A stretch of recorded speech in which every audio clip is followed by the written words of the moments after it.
Hello good morning students. मैं आपको unit 6 में चैप्टर पढ़ा रही हूँ। ठीक है, ये चैप्टर आईटी से रिलेटेड है। ठीक है, अब आगे मैं आपको बताती हूँ information technology in blessed service. ठीक है, हमारे आज के समय में जो हम लोग जो जहाँ पे रहते हैं जिस वर्ल्ड में, वहाँ पे आजकल टेक्नोलॉजी जो है वो बहुत आम यूज़ हो रही है। ठीक है, बहुत तेज़ी से।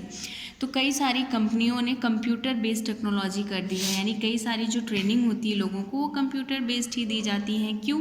क्योंकि अब सभी कंपनियों में जो वर्क होता है वो कंप्यूटर से रिलेटेड होता है, इसीलिए आईटी के लोग जो हैं वो कंप्यूटर का सारा वर्क करते हैं। इसी तरीके अगर आपने कंप्यूटर सीखा है, इससे रिलेटेड आपको कई सारी जॉब्स मिलती हैं, जैसे कई सारी बेनिफिशियल्स जॉब होती हैं, कॉल सेंटर जॉब्स। ठीक है, आपके कॉन्टैक्ट डेवलपमेंट की, वेब सर्विसेज की, मेडिकल्स की, कई सारी जितनी भी जॉब्स होती हैं आपके सॉफ्टवेयर वाली, ठीक है, एचआर सर्विसेज की। तो इन सब के लिए आपको थोड़ा ना थोड़ा कंप्यूटर की ट्रेनिंग दी ही जाती है। ठीक है, क्योंकि ये ज़रूरी होती है।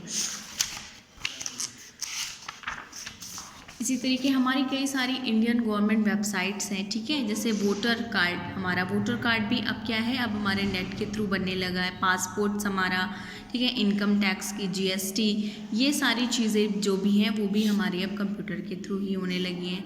फिर एजुकेशन एंड लर्निंग, हमारी पढ़ाई भी होती है। ठीक है, इलेक्ट्रिसिटी का बिल भी हम भरते हैं, वाटर का, लोकल सर्विसेज जो भी यूज़ करते हैं, जॉब्स हमें कई सारी मिलती हैं। ट्रैवल एंड टूरिज्म, अब हम ट्रैवल करने के लिए टिकट बुकिंग भी करते हैं कंप्यूटर के through. Birth, deaths, marriage and child care certificate भी हम उसमें सेव करा सकते हैं। हेल्थ एंड वेलनेस, अब हमारी हेल्थ केयर के लिए भी अब हम हॉस्पिटल वगैरह में भी कंप्यूटर, हाइब्रिड कंप्यूटर यूज़ होता है ना, तो वो भी हेल्थ के लिए यूज़ होता है। मनी एंड टैक्सेस, पैसे हम ट्रांसफ़र कर सकते हैं। जस्टिस, लॉ एंड ग्रेवेंस, ठीक है, जस्ट लॉ की भी बहुत सारी चीज़ें होती है। Business and self employed, business कर सकते हैं। ठीक है, पेंशन एंड बेनिफिट्स, और कई सारी पेंशन भी मिलती है, उससे हमें बहुत सारे फ़ायदे भी होते हैं। इंडियन बिजनेस प्रोसेस क्या है, इंडियन में भी सेम चीज़ यही होती है, बिजनेस प्रोसेस आउटसोर्सेज, यानी इससे कई सारे आउटसोर्सेज का मतलब क्या है, यानी अदर कंट्री से भी हम बिजनेस आसानी से कर सकते हैं कंप्यूटर के थ्रू। कलेक्शन सर्विसेज, कई सारी चीज़ों का कलेक्शन भी होता है। इंटरेक्शन सर्विस, इंटरेक्ट भी होते हैं कई सारे लोगों से। डिजिटल कॉन्टैक्ट डेवलपमेंट, अब इसके थ्रू हम वीडियो कॉलिंग भी कर सकते हैं, तो हम डिजिटल भी हो सकते हैं। ट्रांसफिकेशन सर्विस, ठीक है, रिमोट एजुकेशन, लार्जर डाटाबेस, तो ये सारी चीज़ें हैं जो कि हमें कंप्यूटर अगर हमने सीखा है तो उनसे हमें बेनिफिट होता है। ठीक है, अब है हमारा जैसे बिजनेस प्रोसेस आउटसोर्सेस, तो बीपीओ क्या है, बीपीओ यानी कि जो भी हम अदर कंपनी से रिलेटेड बिजनेस करते हैं, जो कि अदर फॉरेन कंट्रीज़ हैं, उनसे रिलेटेड अगर हम बिज़नेस करते हैं तो वो बीपीओ होता है। ठीक है, हमारा इसके लिए हम बहुत सारी हाईली ऑर्गेनाइज्ड कंपनीज होती हैं, उनसे बिज़नेस करते हैं और फिर इंडिया को बेनिफिट्स होता है। इसी तरीके अब बिज़नेस हम किसके थ्रू करेंगे, अगर हम अदर कहीं कंपनी में बिज़नेस कर रहे हैं तो हम या तो बाय वीडियो कॉल करेंगे या बाय कॉल करेंगे, तो उसके लिए कई सारी जॉब, कस्टमर केयर हो गया, आपका कॉल सेंटर हो गया, हेल्प डेस्क, ठीक है, ह्यूमन रिसोर्सेज कई सारे हो गए, आपके टेक्निकल सपोर्ट्स आपको बहुत सारे मिल जाते हैं, वेबसाइट सर्विसेज बहुत सारी होती हैं, आप उसके थ्रू आसानी से कर सकते हैं। मल्टीमीडिया एंड डिज़ाइनिंग सर्विसेज आपको कई सारी मिल जाएंगी। जैसे बैक ऑफलाइन आउटसोर्सेज, जो कि बैक ऑफिस के सोर्सेज हैं। ठीक है, involve outsources internal business function, जो कि हमारे इंटरनल बिजनेस के फंक्शंस हैं, उसको हम बैक ऑफिस आउटसोर्स कहते हैं, जैसे पेरोल वगैरह, एचआर। ठीक है, फ्रंट ऑफिस आउटसोर्सेस क्या होंगे, ये जो हमारे किसके प्रोसेस के थ्रू, रिलेटेड प्रोसेस के जो थ्रू होंगे, जैसे टेक्निकल सपोर्ट्स, आपका मेंटेनेंस, ये सारी चीज़ें। ऑफसोर्स क्या है, when a work process is outsource, जैसे आप काम कर रहे हैं, आपका वर्क क्या है, आउटसोर्सेस है डिफरेंट अदर कंट्री में which is not near by, और वो आपके पास नहीं है, तो इसको हम क्या बोलते हैं, ऑफसोर्स या आउटसोर्स बोलते हैं। ठीक है, outsourcing in a distance country, यानी यूजुअली जैसे कुछ सिग्निफिकेंट कॉस्ट हैं जिसके हम कटिंग, सैलरीज, कुछ भी चीज़ें करते हैं तो वो हमारी आउटसोर्सिंग डिस्टेंट कंट्री है। नियर सोर्स क्या है, यानी हम ऐसी कंट्री से बिजनेस कर रहे हैं जो कि थोड़े से हम जिसके पास जा सकते हैं, ठीक है, तो वो हमारी नियर सोर्स कंट्री होगी। ऑन सोर्स क्या है, यानी ऑन सोर्स हमारा ऐसे आउटसोर्स कंपनीज जो कि वन सिटी लोकेशन में हो, यानी एक सिटी से दूसरे सिटी में हम बिजनेस कर रहे हो तो उसे हम ऑन सोर्स बोलते हैं। बीपीएम क्या है, ये भी आपका एक कॉम्बिनेशन है किसका, नॉलेज का, ठीक है, और हमारी टेक्नोलॉजी का मिक्स्ड कॉम्बिनेशन है।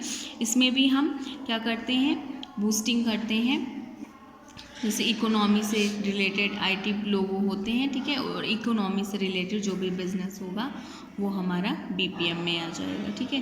जैसे आईटी सर्विसेज के लोग जैसे ऑर्गेनाइज करते हैं तो वो क्या होंगे, रिफर्स एप्लीकेशंस बनाते हैं, मैनेजमेंट करते हैं, उसका ट्रेनिंग उनको मिलती है, ठीक है, फिर उसके बाद उसका मेंटेनेंस करते हैं।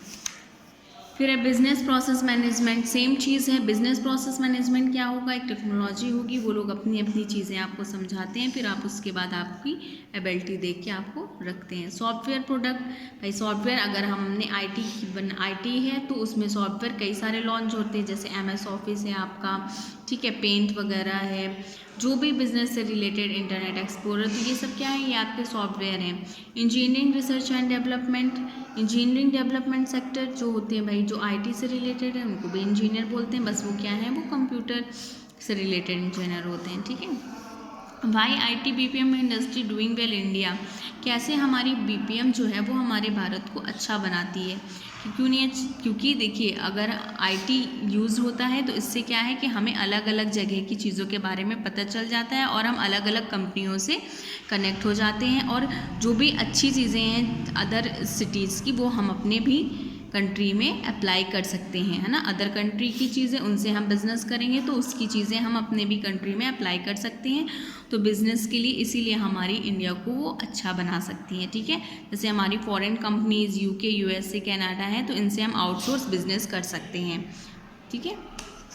फिर structure of IT BPM industries, इसमें कई सारी इंडस्ट्रीज़ आ जाती हैं। मल्टीनेशनल कंपनीज़, यानी कि एक साथ कई सारी कंपनियों के साथ आप अगर बिजनेस करें तो मल्टीनेशनल कंपनीज होगी। इंडियन सर्विस प्रोवाइडर, अगर आप केवल बिजनेस किस्म करें जो कि इंडिया के ही अंदर कंपनीज हैं उन्हीं के साथ अगर बिजनेस करते हैं।